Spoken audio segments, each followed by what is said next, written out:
Muy buenas noches, ahora sí, a ver si me escuchan bien el volumen.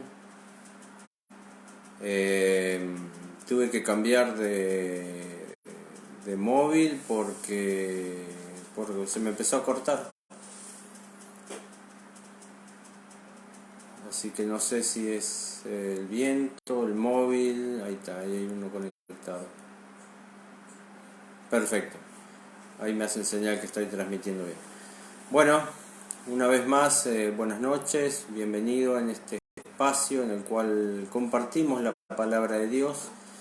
En esta noche vamos a compartir un tema muy importante, que es una profecía que la encontramos en el libro de Daniel.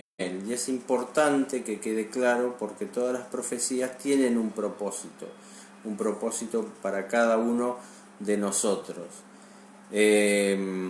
Antes de comenzar, vamos a hacer una breve oración. Vamos a inclinar el rostro y vamos a orar. Querido Padre que estás en los cielos, te damos gracias, Señor, por la vida, por la salud. Te damos gracias por la oportunidad, Padre, que nos das de compartir tu palabra en este momento. Pedimos que tu Espíritu Santo pueda guiar esta transmisión, que tu mensaje pueda llegar, Señor, a los corazones de las personas para que puedan comprender cuál es tu voluntad y qué es lo que has establecido en tu palabra. Señor, perdona nuestros pecados y guíanos. Permítenos que hagamos esta transmisión sin interrupciones y sin complicaciones. En el nombre de Jesús te lo pido sin merecerlo. Amén. Bueno, perfecto. Hola David. Gracias por escribir. Así tengo la seguridad de que estoy transmitiendo bien y el volumen se está escuchando bien. Bueno, como dije al principio, en esta noche vamos a tocar una profecía muy importante, que es la profecía de los 1260 días. Y específicamente vamos a estudiar el libro de Daniel, el capítulo 7.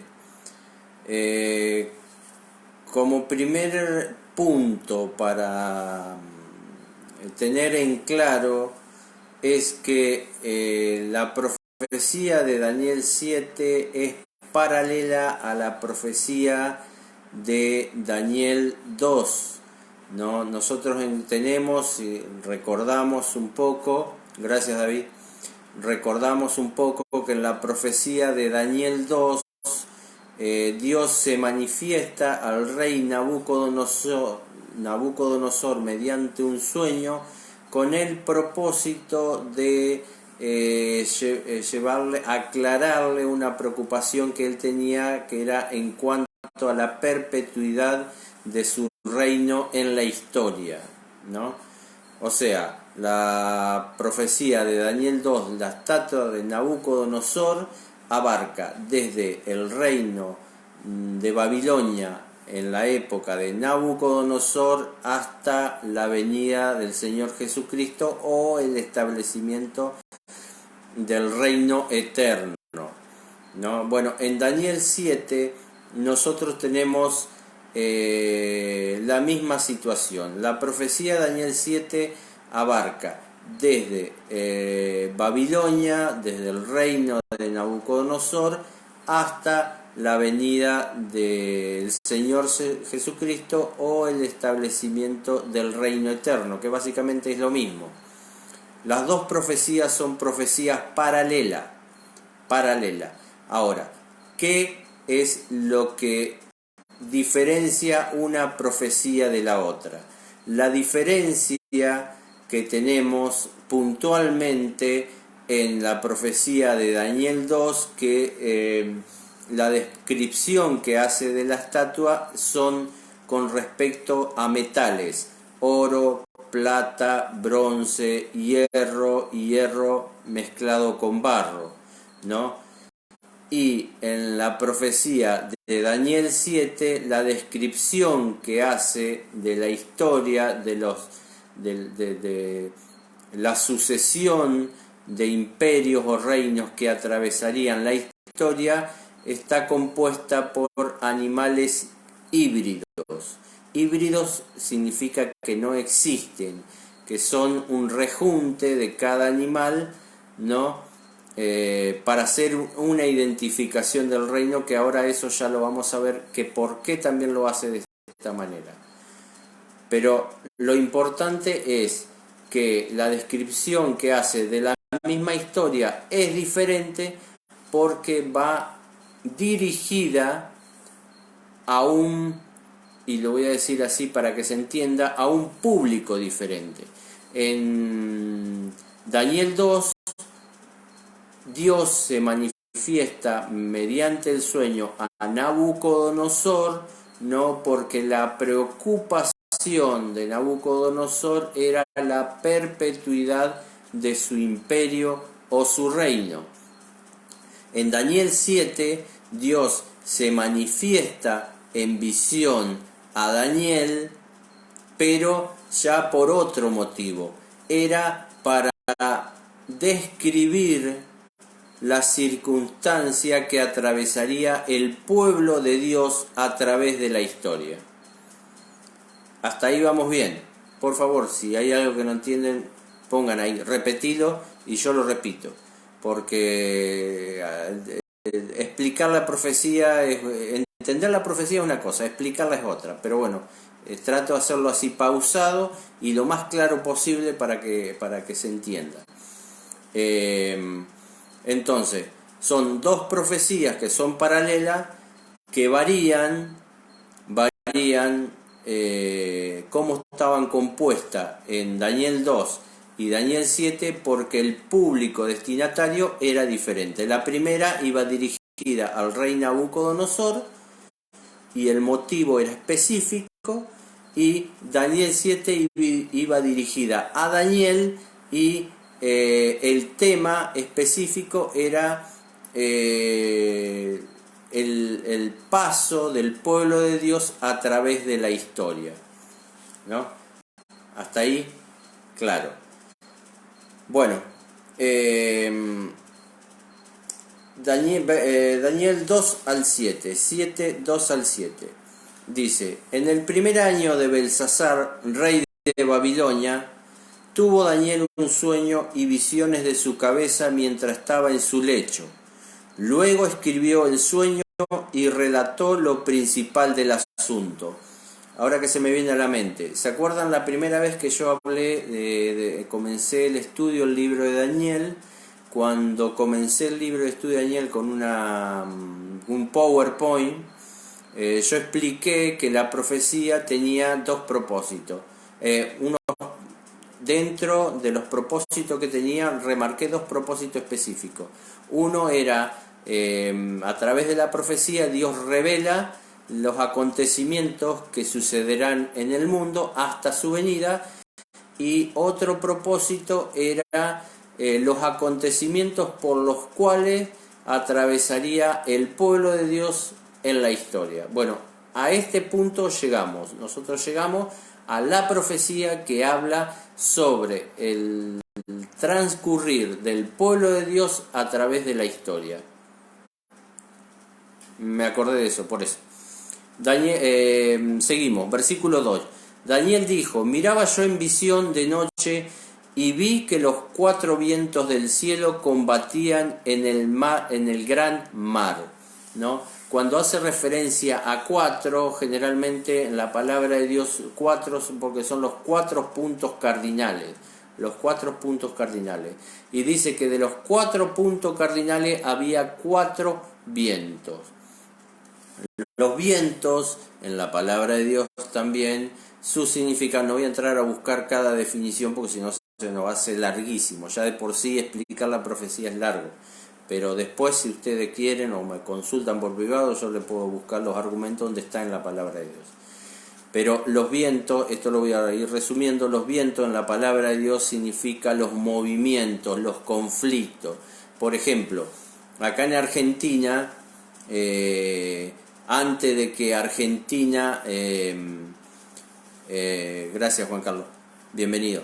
Antes de que Argentina sea soberana, sea un país soberano, había conflictos, ¿no?, entre los españoles con el pueblo, los pueblos nativos de Argentina, vamos a decirlo así, los indios, y también estaban las invasiones inglesas.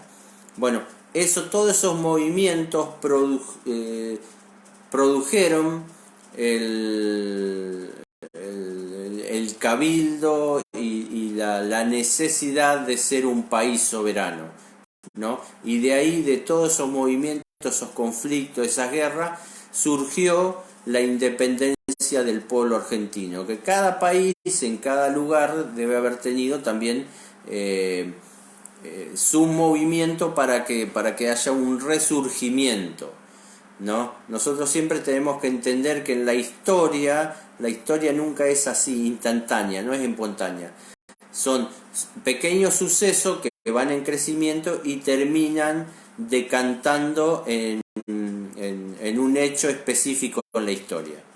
Bueno, en este caso, la palabra de Dios nos dice que de los 4 vientos, o sea, de los 4 puntos cardinales, había gran movimiento o conflicto, ¿no? 4 vientos del cielo combatían en el gran mar. El gran mar, en la palabra de Dios, y eso ya lo vimos en Apocalipsis 17, 15, también está en Isaías 17, Isaías 17, a veces no quiero buscar porque si no se me va mucho tiempo, pero bueno, vamos a hacer unos tiempos para buscar, porque este tema del gran mar ya lo habíamos visto en Apocalipsis 12, pero en Isaías 17, 12 nos dice: hay esa multitud de pueblos que harán ruido como el estruendo del mar, ¿no? La palabra de Dios compara al mar con multitud de pueblos y naciones. En definitiva, lo que nos está diciendo Daniel, que en el sueño que él recibe por parte de Dios, había en el gran mar, que era todos los pueblos y naciones en esa época, un conflicto, diferentes conflictos de los 4 puntos cardinales, y de eso surgían estas 4 bestias. Daniel dijo: miraba yo en mi visión de noche y vi que los 4 vientos del cielo combatían en el gran mar. Las 4 bestias grandes, diferentes la una de las otras, subían del mar.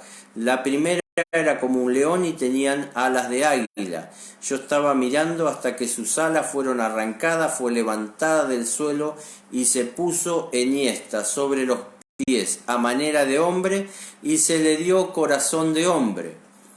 Vi luego una segunda bestia, semejante a un oso, la cual se alzaba de un costado más que del otro. En su boca, entre los dientes, tenía 3 costillas, y se le dijo: levántate y devora mucha carne. Y después de esto miré y vi otra semejante a un leopardo, con 4 alas de ave en su espalda. Esta bestia tenía 4 cabezas y le fue dado dominio. Y después de esto miraba yo en las visiones de la noche, y vi la 4ª bestia, espantosa, terrible, en gran manera fuerte, la cual tenía unos grandes dientes de hierro, devoraba, desmenuzaba, pisoteaba la sobra con sus pies, y era muy diferente de todas las bestias que había visto antes de ella, y tenía 10 cuernos, ¿no? Ahora, ¿por qué hace hincapié en pequeños detalles? Cuando describe las bestias, cuando la palabra de Dios describe las bestias, hace hincapié en pequeños detalles. Y esos detalles le son revelados a Daniel. Específicamente, cuando describe cada poder y cada reino, como ahora lo vamos a ver, es como dije al principio, la historia. Por ejemplo, Babilonia. Nosotros tenemos el registro bíblico que surgió en Génesis con la Torre de Babel. La formó Nimrod, ¿no? Según la palabra de Dios. Pero en la profecía nos describe Babilonia en la época del rey Nabucodonosor, ¿no? Que tampoco nos describe el padre de Nabucodonosor, que fue Nabónido. Nabónido fue el padre de Nabucodonosor, pero en la época de esplendor de Babilonia fue en la época del rey Nabucodonosor, ¿no? Entonces, cuando hace descripciones puntuales de estas bestias, es una descripción muy puntual a la época en la cual transita ese reinado en la profecía, ¿no? No sé si me explico, me hago entender. Cuando Daniel recibe la visión, no solo recibe la visión del reino, sino también recibe la visión de específicamente en qué apogeo de ese reino identifica la visión al reino. Ahora lo vamos a desarrollar para que quede un poco más claro, ¿no? Y dice el versículo 17, estas 4 grandes bestias, cuando el ángel le da la explicación de la visión a Daniel, yo me voy adelantando, estas 4 grandes bestias son 4 reyes que se levantarán en la tierra, ¿no? Acá está la explicación de qué son estas 4 grandes bestias, que en definitiva son la estatua de Nabucodonosor que vimos en Daniel 2. Nada más que acá están descritas de manera diferente porque específicamente señala un periodo en la historia de ese reino. El primero es el león con alas de águila. Bueno, el león, si ustedes buscan en la historia, lo pueden encontrar en Google. La mayoría de las imágenes de Babilonia, y Babilonia siempre se caracterizó por la imagen del león, ¿no? Del león alado. Hay muchos relieves en las paredes de los cuadros, de las imágenes de Babilonia, que está pintado el león alado, ¿no? El león es porque es una imagen de poder, ¿no? El león, como nosotros conocemos, el rey denominado el rey de la selva. Por lo tanto, el león es un símbolo de poder. Eso también lo vimos en Apocalipsis.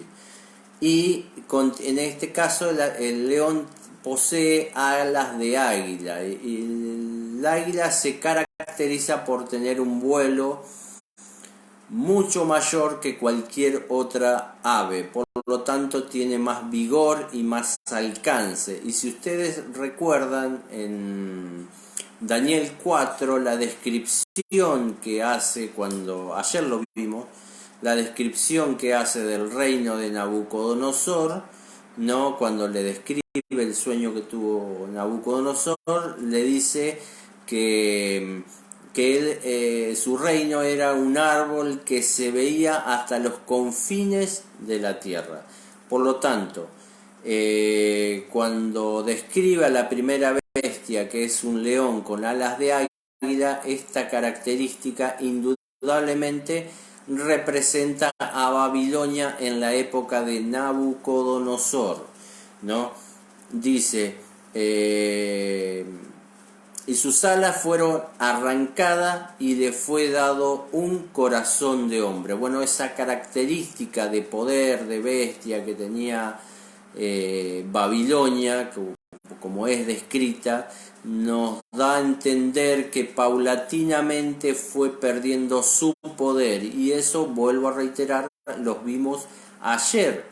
Ayer vimos justamente cómo Nabucodonosor, por medio de Daniel 4, tiene un testimonio que contar. ¿Se acuerda que decía? Las grandes maravillas y milagros que Dios ha hecho en mi vida. Por lo tanto, él ya tenía otra visión totalmente diferente y ya no era el conquistador, ya tenía otra visión como hijo de Dios, ¿no? Por eso dice que sus alas le fueron arrancadas y le fue dado un corazón de hombre. Por eso la figura que hace de la primera bestia de Daniel 7 cabe exactamente y específicamente en el reino, en la etapa de Babilonia de Nabucodonosor, no de Nabónido, no de Nimrod, no, en la época de Nabucodonosor. De ahí no nos podemos equivocar en cuanto a la descripción profética que hace. La segunda bestia híbrida es semejante a un oso. En Isaías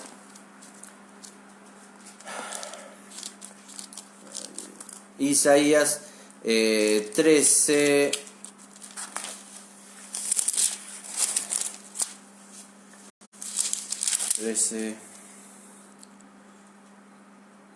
17. He aquí yo despierto contra ello a los medos, que no se ocuparán de la plata ni codiciarán oro.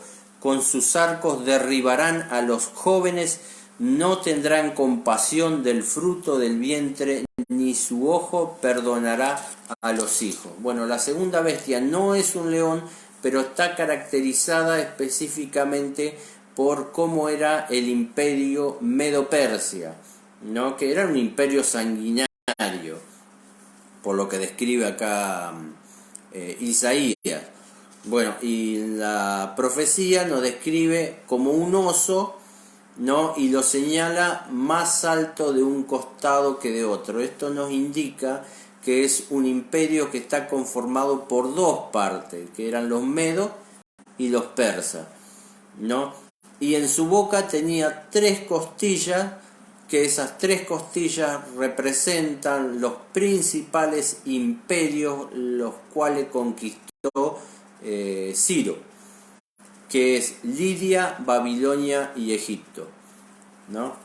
Entonces, esa es la segunda bestia, la de un oso, que estaba más inclinado de un lado que del otro y que tenía 3 costillas en su boca. La tercera bestia, que es semejante a un leopardo con 4 alas, ¿no? Y 4 cabezas. Nosotros sabemos que, porque está descrito en Daniel 2, que ese poder representa a la Grecia, ¿no? Pero vuelvo a reiterar, siempre los reinos pasaron por un proceso, ¿no? En el cual llevó un tiempo hasta su establecimiento final. Pero acá nos están dando específicos detalles en qué época ubica ese reino. Y nos habla de que Grecia, en este momento, la característica que tiene ya de por sí el leopardo es un animal rápido y que tiene 4 alas, que era extremadamente veloz. Bueno, la característica de Grecia de esa época identifica a la Grecia de Alejandro Magno. Alejandro Magno, a la edad de 25 años, había conquistado Egipto, el imperio persa, parte de la India, ¿no? Y después que Alejandro Magno, si ustedes van a la historia, lo pueden buscar, la historia, la disolución del imperio de Alejandro Magno, se dividió entre sus generales, entre sus 4 generales. Por eso, la descripción que hace acá de la tercera bestia, que tenía 4 alas, 4 cabezas, que era muy rápido, muy ligero, bueno, era la Grecia de la época de Alejandro Magno, ¿no? Que con una corta edad se había hecho una conquista fabulosa. Ese imperio de los griegos se disolvió y se dividió en 4, en este caso dice 4 cabezas. El cuarto imperio. El cuarto imperio no identifica a ningún animal, pero da unas descripciones, ¿no? Dice que tiene dientes de hierro, las sobras hollaba, y describe con esta característica a esta bestia de una manera extremadamente cruel. Nosotros sabemos también, y si no podemos buscar en la historia, que después del imperio griego, el imperio que sucedió en cuanto a características conquistadoras, imperio que destruía a otras naciones, que es el Imperio Romano. Aparte está descrito también en Daniel 2, ¿no? Daniel 2 está identificado como el hierro, ¿no? Pero este imperio le cabe bien la característica por cómo está descrito y cómo era el imperio romano para esa época. Era un imperio conquistador, que conquistaba, esclavizaba, destruía. Pero nosotros también en Daniel 2, ¿se acuerdan que tenía los pies de hierro y después los muslos de hierro, y después a los pies era el hierro mezclado con el barro, porque se producía una división en el imperio romano? En este caso nos da, y acá entramos a una nueva información que no tenemos en el capítulo 2, pero acá ya entramos directamente a una información más específica que le da Dios, en este caso a Daniel. El versículo 24 dice, cuando el ángel le está explicando a Daniel, le dice, y los 10 cuernos significa, porque de esta vamos a reiterar para que quede claro, dice el versículo 7, devoraba y desmenuzaba, pisoteaba las obras con sus pies, y era muy diferente de todas las bestias que había ante de ella, y tenía 10 cuernos. El versículo 24 nos dice, los 10 cuernos significan que del reino de Roma, el imperio romano, se levantarán 10 reyes. El imperio romano, cuando empezó a disolverse, a perder fuerza, mejor dicho, a perder poder, fue conquistado a media, vamos a decir, sufrió la incursión de tribus bárbaras, ¿no? Las tribus bárbaras. Esas tribus bárbaras son identificadas por los cuernos, que son 10 reyes. Esas tribus bárbaras en la historia no son los ostrogodos, los visigodos, los francos, los vándalos, los suevos, los alamanes, los anglosajones, los herulos, los lombardos y los burgundios, ¿no? Esos pueblos que hoy en día representan, por ejemplo, los francos representan lo que hoy en día serían los franceses, los lombardos, los italianos, los alamanes, los alemanes. Los ostrogodos se ubicaron en lo que hoy sería Ucrania y Bielorrusia. En fin, son esa invasión de los pueblos bárbaros a la Roma imperial produjo una división que hasta hoy en día no ha cesado, ¿no? Como decía en la profecía de Daniel 2, que el hierro se mezclaba, el hierro estaba con el barro, pero nunca se iba a poder unir de vuelta, siempre iba a existir esa división, ¿no? En Daniel 7 nos dice que de la bestia surgieron 10 cuernos que representan a las 10 tribus bárbaras, ¿no? Ya las mencioné. Y en el versículo 8, 7, 8 dice: mientras yo contemplaba los cuernos, estos 10 cuernos que representan los 10 reyes, que a su vez son las 10 tribus bárbaras que describí, otro cuerno pequeño salió entre ellos, y delante de él fueron arrancados 3 cuernos de los primeros. De esos 10 cuernos que estaban en la cabeza de la bestia, que representaban los 10 reyes que invadirían Roma imperial, ¿no? Sale un cuerno pequeño. Ahora, la descripción que hace de este cuerno pequeño es muy particular. Y ahora sí, vuelvo a reiterar, esta información no está en Daniel 2. Esta información es específicamente para Daniel, porque esta información es concerniente al pueblo de Dios y por qué circunstancia atravesaría en la historia. El cuerno pequeño, versículo 8. Dice: mientras yo contemplaba los cuernos, otro cuerno pequeño salió entre ellos, y delante de él fueron arrancados 3 cuernos de lo primero. Para que salga ese cuerno, 3 cuernos de lo que ya nombré debían caer. Este cuerno tenía ojos como de hombre y una boca que hablaba con gran insolencia. Después, cuando el ángel le da la explicación a Daniel, da más detalle, porque dice: y tras ellos se levantará otro, el cual será diferente de los primeros y derribará a 3 reyes. Es el cuerno pequeño que derribará a 3 de los reyes de los 10.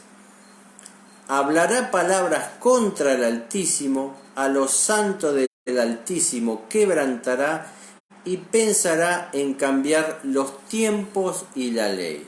¿Se dan cuenta? Acá nos describe un cuerno pequeño que no estaba en la profecía de Daniel 2, y nos describe la actividad de ese cuerno pequeño y característica. En base a la característica y la actividad, nosotros tenemos que identificar a qué representa ese poder, en este caso descrito como el cuerno pequeño. Primera característica, que tenía ojos de hombre. Bueno, el hecho de que tenga ojos de hombre también es utilizado cuando hace la descripción del trono de Dios, de un ser que tenía muchos ojos, que era el Espíritu Santo, ¿no? Pero el punto central es que cuando dice que tiene ojos, es que identifica a este poder con una característica de inteligencia o perspicacia, ¿no? No era un poder bruto, vamos a decirlo así, como las tribus bárbaras que lo eran. Este poder era un poder que era inteligente y perspicaz. El ojo es símbolo de inteligencia. Esa es una de las características que hace.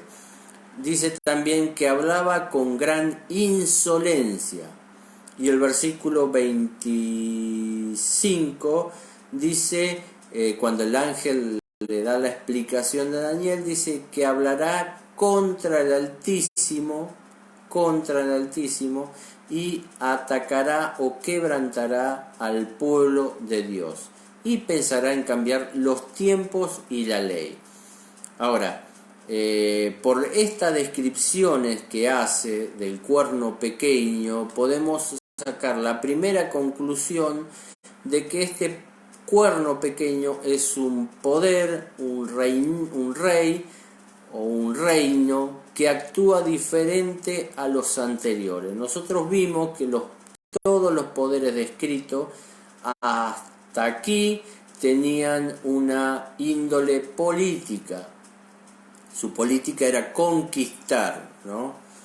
Pero este poder, que es el cuerno pequeño, tiene una característica que es política, porque él persigue a los santos, persigue a los hijos de Dios, aquellos que se identifican como fieles a Dios, y también ataca a Dios, ¿no?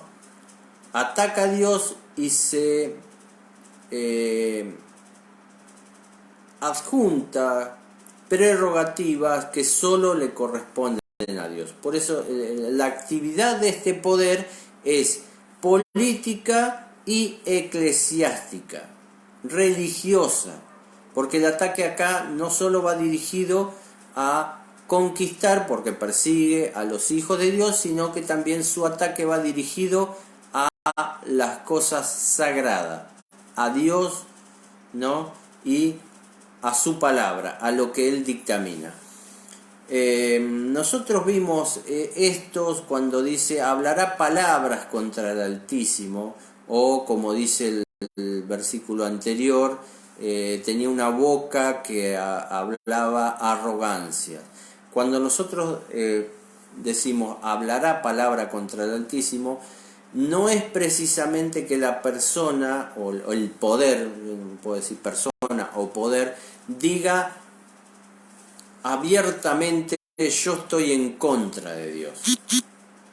Sino nosotros tenemos en 2 Tesalonicenses, vamos a buscarlo, 2 Tesalonicenses 3, el apóstol Pablo, 2, fíjense, dice que nadie os engañe de ninguna manera. Lo leo antes. Porque no os dejéis, capítulo 2, versículo 2, no os dejéis mover fácilmente de vuestro modo de pensar, ni os conturbéis ni por espíritu, ni por palabra, ni por carta, como si fuera nuestra, en el sentido de que el día del Señor está cerca, la venida de nuestro Señor Jesucristo. Nadie os engañe de ninguna manera, pues no vendrá la venida del Señor Jesucristo sin que antes venga la apostasía y se manifieste el hombre de pecado, el hijo de perdición, el cual se opone y se levanta contra todo lo que se llama a Dios o es objeto de culto, tanto que se sienta en el templo de Dios como Dios, haciéndose pasar por Dios.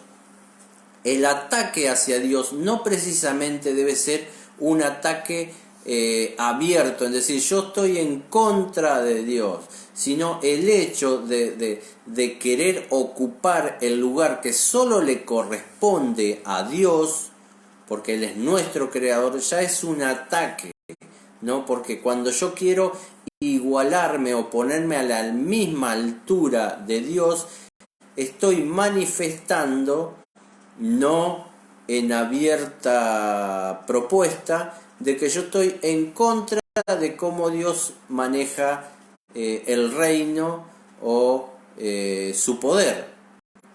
¿Me explico? Cuando Satanás dice subiré al cielo y levantaré mi trono y seré semejante a Dios.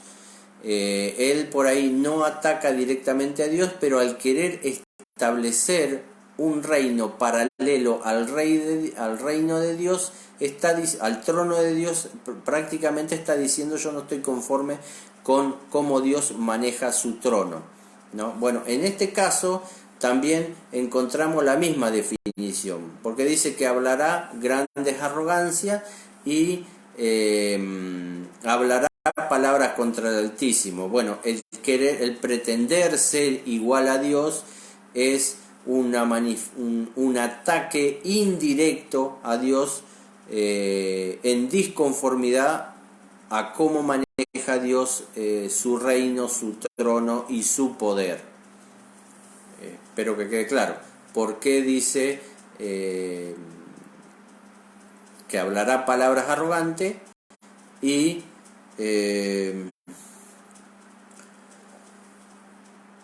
hablará palabras contra el Altísimo? Bueno, el querer ser igual a Dios es una manifestación encubierta de que no está de acuerdo con Dios y cómo Dios maneja las cosas y con el trono de Dios.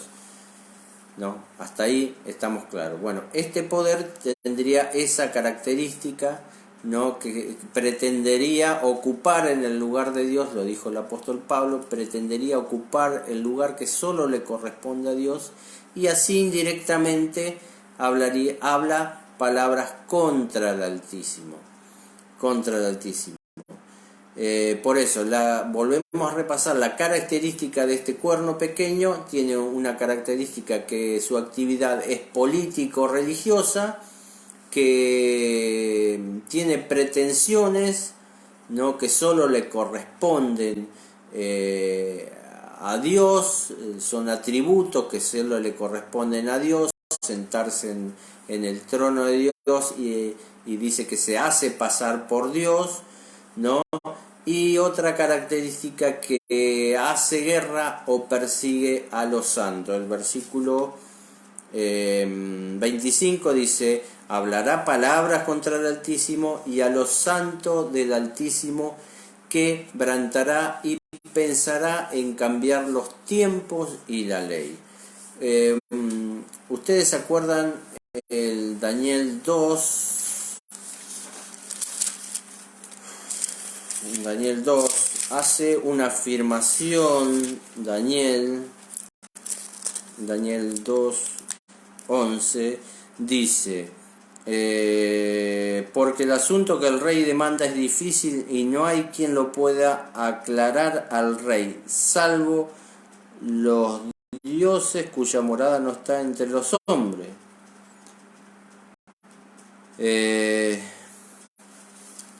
No, perdón, 2:21. Dice: él muda, haciendo referencia a Dios, sea bendito el nombre de Dios de los siglos, porque suyos son el poder y la sabiduría. Él muda los tiempos y las edades, quita reyes y pone reyes, da la sabiduría a los sabios y la ciencia a los entendidos. Daniel, en su palabra, la palabra de Dios, la Biblia, deja establecido que aquel que domina el tiempo, que es capaz de modificar el tiempo, de cambiar el tiempo, es solamente Dios. No hay ningún ser humano que tenga la capacidad de modificar el tiempo, porque nosotros somos seres creados, nacemos, vivimos, morimos. El único que es eterno es Dios. Por eso Dios es Señor del tiempo.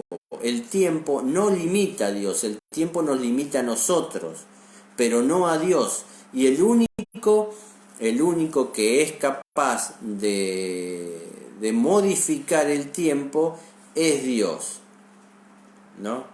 Pero acá dice que este poder, ¿no? El cuerno pequeño, pretendería cambiar los tiempos establecidos ya por Dios.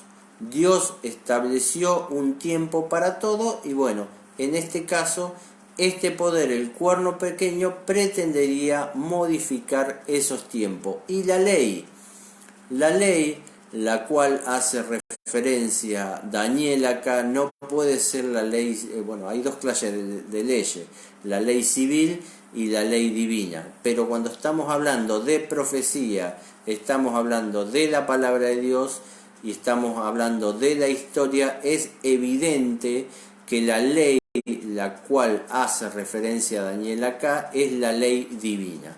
Bueno, este poder pretendería cambiar los tiempos establecidos por Dios y cambiar la ley establecida por Dios, la ley divina. Y este poder político, religioso, con pretensiones que solo les corresponden a Dios, lleva adelante una guerra o una persecución contra el pueblo de Dios y también piensa en cambiar leyes divinamente establecidas, ¿no? En su palabra. Ahora, también nos dice la palabra de Dios que tendría un tiempo en el cual desarrollaría toda esta actividad descrita. ¿No? Acá no describe el cuerno pequeño con característica, pero también nos describe un tiempo en el cual tendría su actividad, podría desarrollar su actividad para que sea identificable, porque está bien, la Biblia te describe la característica, pero si vos no lo ves en la historia, es difícil que vos puedas decir, sí, lo que está escrito acá en la palabra de Dios lo identificamos, así como la bestia que era un león con alas de águila, que después se le quitó el corazón de bestia y se le dio un corazón de hombre. Nosotros con esa característica identificamos a la Babilonia de Nabucodonosor específicamente y puntualmente, ¿no? Bueno, en este cuerno pequeño, por toda esta característica que estuvimos hablando recién, ¿no? Ahora tenemos que identificarla en el tiempo. Y la palabra de Dios nos dice que el versículo 25, al final dice, y serán entregados en sus manos. ¿Quién serán entregados en sus manos? Los santos, porque dice, hablará palabras contra el Altísimo. A los santos del Altísimo quebrantará y pensará en cambiar los tiempos y la ley. Y serán entregados en su mano. O sea, tendría un tiempo en el cual desarrollaría su actividad hasta tiempos y medio tiempo. Bueno, acá está la descripción en la historia de cuánto tiempo actuaría este poder ya descrito con su característica como le hemos visto hasta este momento. En Daniel 4, Daniel 4,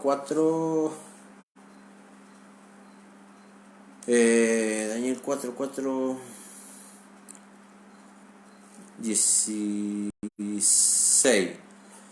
4:16, su corazón de hombre sea cambiado y le sea dado corazón de bestia y pasen sobre él 7 tiempos. Nosotros sabemos que esos 7 tiempos fueron 7 años que pasaron, en la cual Nabucodonosor sufrió su demencia, ¿no?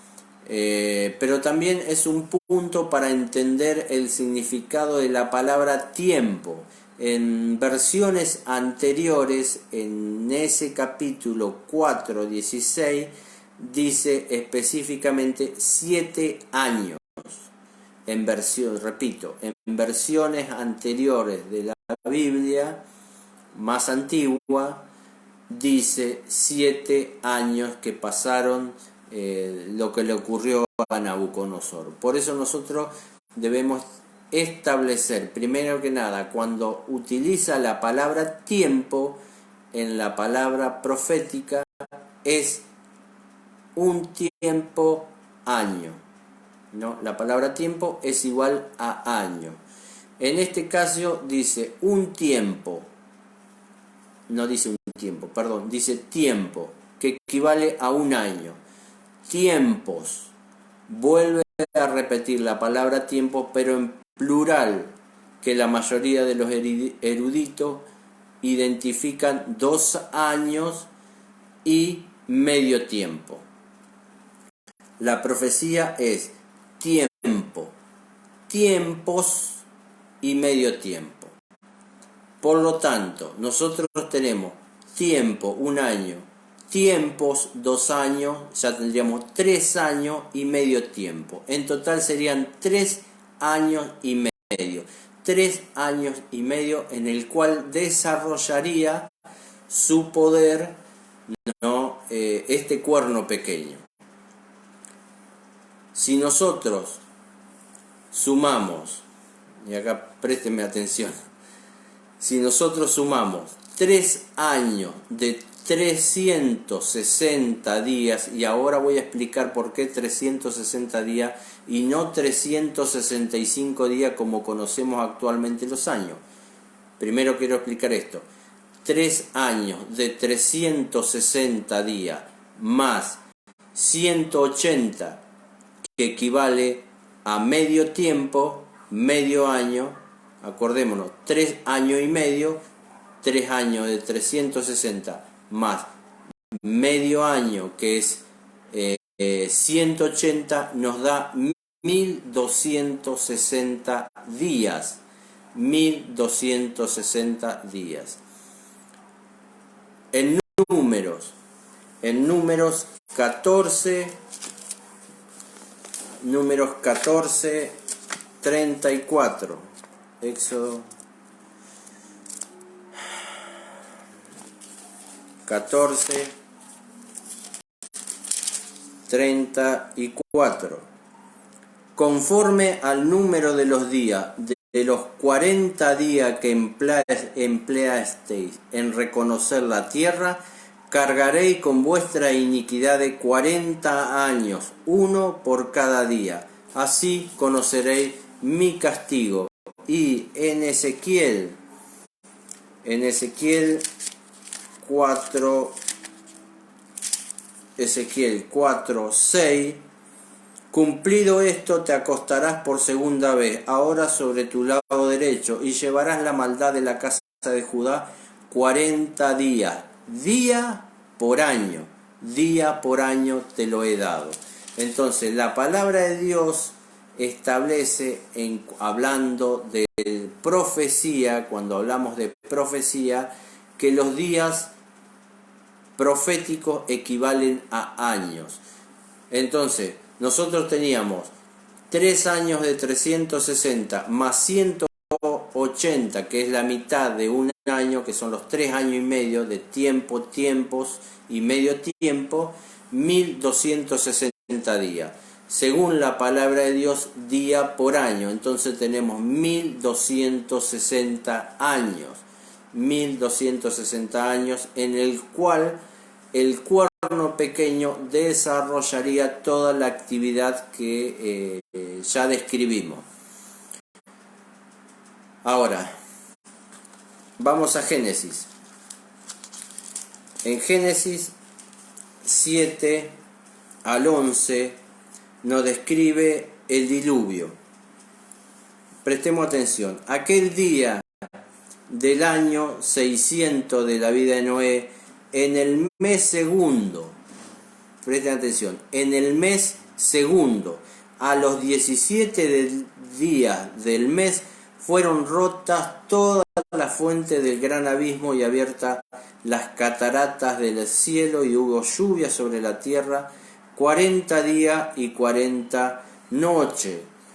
En 8.4, reposó el arca en el mes séptimo, a los 17 días del mes, sobre los montes Ararat.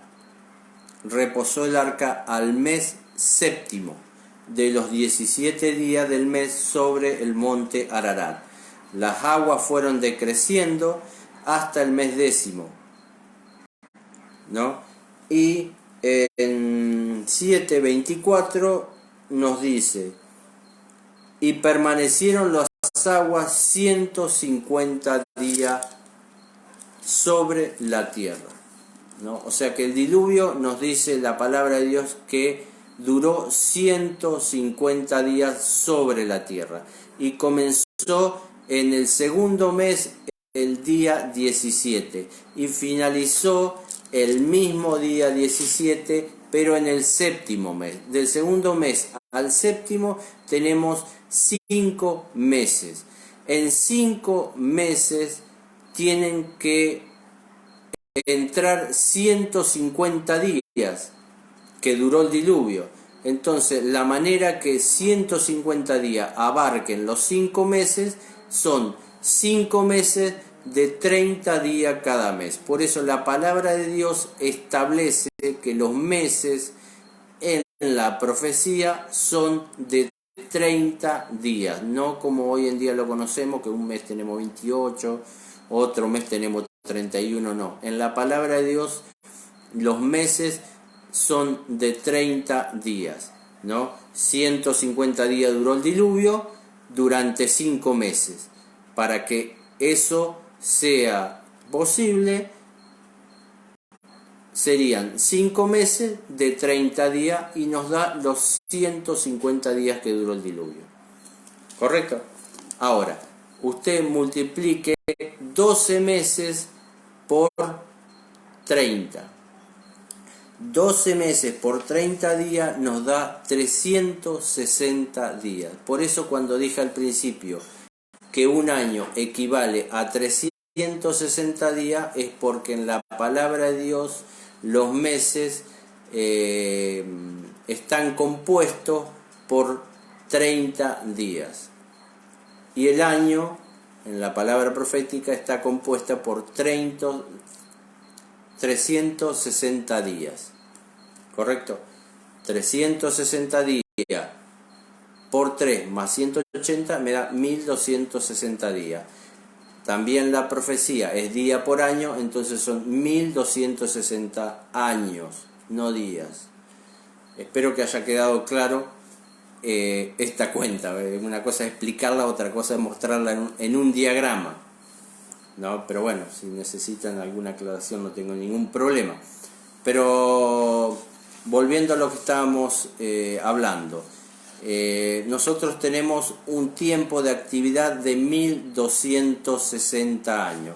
Ahora, a lo largo de la historia, después del Imperio Romano y el surgimiento de las 10 tribus bárbaras, que son los 10 cuernos descritos que saltaban en la cabeza de la bestia, y surgió el cuerno pequeño que derribó 3 de estos poderes. En la historia está descrito, si usted quiere lo puede buscar, estos 3 poderes que fueron derribados, vamos a decirlo así, fueron los gerulos, los vándalos y por último los ostrogodos, ¿no? Y oh casualidad, estos 3 poderes eran defensores del arrianismo, la creencia de que Jesucristo era un ser creado. El único poder que encaja en la historia con la característica que nos da esta profecía es la Roma papal o el papado, como lo conocemos hasta hoy en día. Es un poder político, eclesiástico, es una nación, tiene su propia moneda, en un lapso de historia fue perseguidor, es conocida la Santa Inquisición en la historia, se adjudica prerrogativas que solo le corresponden a Dios, se hace pasar, se sienta en el lugar que solo le corresponde a Dios, pretende adoración y se adjudica atributos, como dije, que solo le corresponden a Dios, por ejemplo, con respecto a mudar los tiempos y la ley. Y hacemos referencia específicamente al decálogo, que es la ley divina, la ley moral, y la modificación fue entre una de esas el sábado. Estableció el domingo como día de descanso y día de adoración, cuando en la palabra de Dios el sábado es el día establecido divinamente.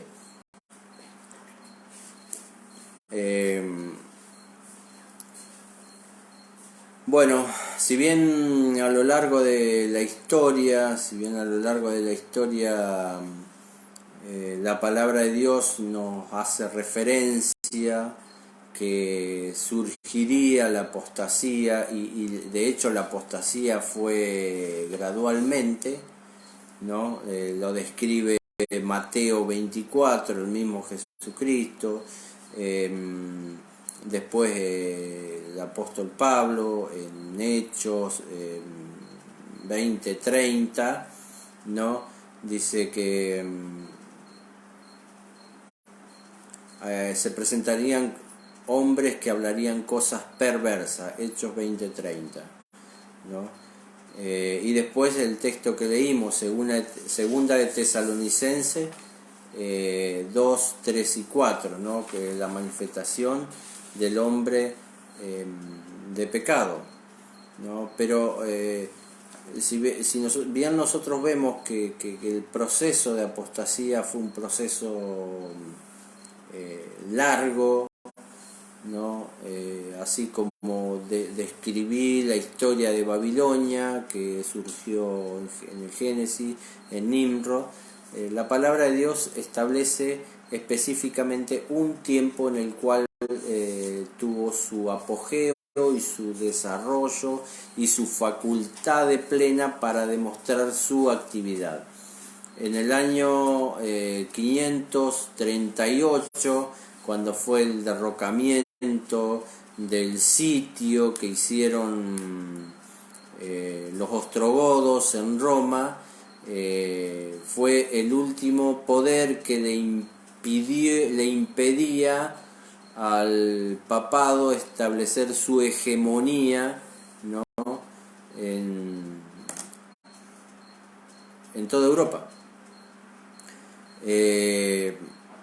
Nosotros también en el 538 tenemos el edicto de Justiniano, del emperador Justiniano, que le daba prácticamente con ese edicto todo el poder a la Roma papal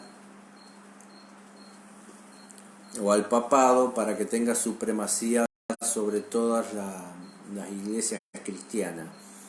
Y después tenemos en 1798, del 538 a 1798, que fue cuando el general francés Berthier lleva preso al sumo pontífice, al Papa Pío VI, ¿no? Tenemos como fecha establecida del fin de los 1260 años, que fue el declinamiento, ¿no? del poder papal. Por eso, si bien fue un proceso en el cual se dieron cierta característica para que tenga su desarrollo, tenemos una fecha establecida por ciertos y específicos sucesos. En el 538 el edicto del emperador Justiniano, que le otorgaba pleno poder y dominio al papal para que ejerciera su hegemonía sobre todas las otras iglesias cristianas, y la fecha final 1798, que es cuando Berthier lleva preso al Papa Pío VI. Del 538 al 1798 tenemos 1260 años, exactamente identificable en la profecía que Dios le dio a Daniel, que iba a tener la actividad o el desarrollo de este cuerno pequeño, de este poder político religioso, ¿no? Que iba a perseguir los santos, que se iba a adjudicar prerrogativas que le corresponden solo a Dios, también, por ejemplo, en perdonar pecados, y Dios estableció esta profecía y este tiempo para que tuviera este desarrollo, este poder, ¿no? Tiempos y medio tiempo. Nosotros también lo tenemos en Apocalipsis. En Apocalipsis, nosotros si buscamos Apocalipsis, por ejemplo Apocalipsis 12:6, que ya estuvimos viendo algo de Apocalipsis cuando estudiamos Apocalipsis.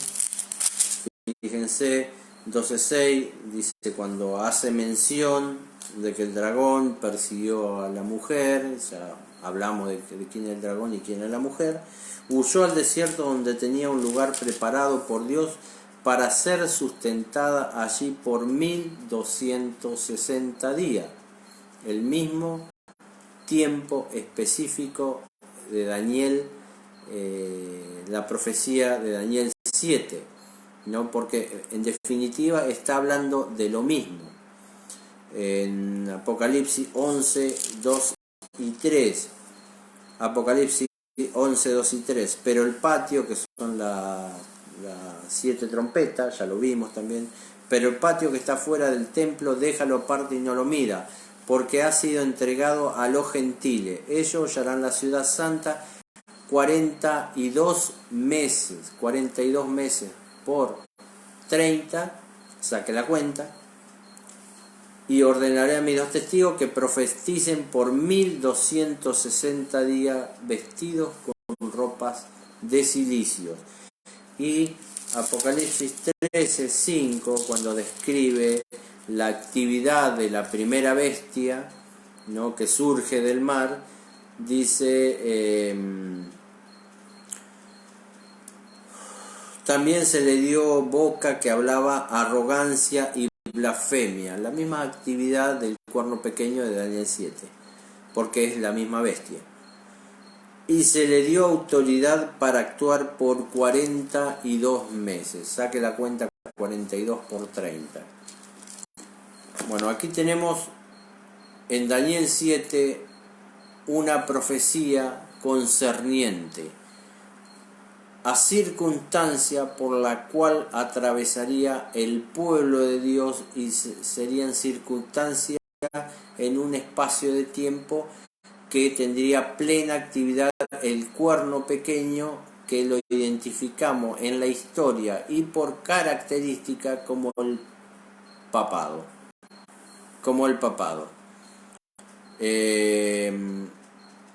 Capítulo 7, 26 y 27. Pero se sentará el juez y le quitará su dominio, para que sea destruido y arruinado hasta el fin. Y que el reino, el dominio y la majestad de los reinos debajo de todos los cielos sean dados al pueblo de los santos del Altísimo, cuyo reino es reino eterno, y todos los dominios le servirán y obedecerán. Acá ya nos hace otra descripción que no tenemos en Daniel 2. Después de identificar a las circunstancias por las cuales atravesaría el pueblo de Dios, que sería perseguido por 1260 años por un poder político religioso, ¿no? Después que sucediera todo esto, dice que se sentará el juez, o sea que habría un juicio. En Daniel 2 nosotros encontramos que entre los pies de hierro mezclado con barro, ahí la descripción que hace es que se desprendió no cortada por mano humana, sino que por Dios, que establecería un reino eterno. Y esa es toda la información que nos da en Daniel 2. Pero acá en Daniel 7 nos dice que después de esa persecución habría un juicio. Un juicio se llevaría a cabo, y ese juicio vindicaría a los santos de Dios. ¿Por qué es importante que podamos establecer esto? Porque después viene en profecía concerniente al juicio, ¿no? Y que el reino, el dominio y la majestad debajo de todo el cielo sean dados al pueblo de los santos del Altísimo. O sea que Dios establecería un reino eterno. En Daniel 2 es la piedra, y acá es directamente la descripción del establecimiento de un reino eterno, y ese reino sería dado a los santos, al pueblo que fue perseguido por este poder político religioso.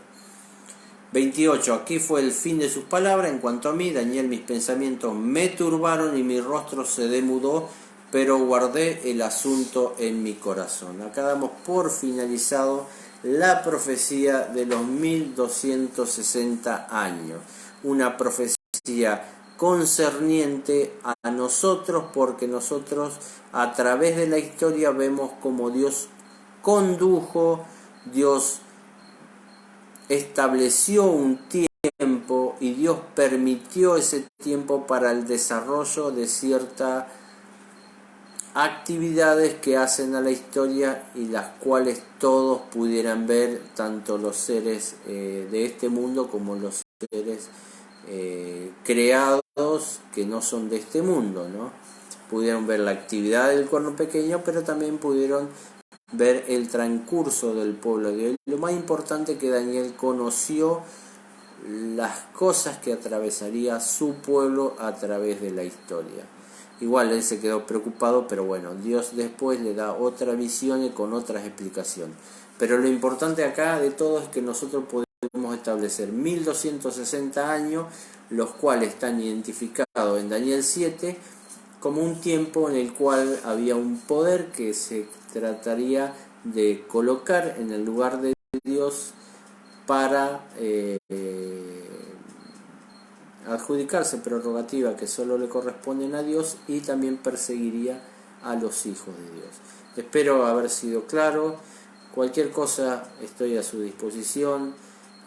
1.000.000 de gracias por su paciencia, por su presencia, y si Dios quiere, Dios mediante nos lo permite, estaremos estudiando otros temas sobre el libro de Daniel, que es un libro muy rico en cuanto a profecía, de los cuales debemos estar atentos para aprender, porque ellas nos describen cómo Dios a través de la historia ha intervenido por el cuidado de sus hijos y cómo Dios pondrá definitivamente fin a la historia del pecado. Que tengan una buena noche, nos vemos, muchas gracias.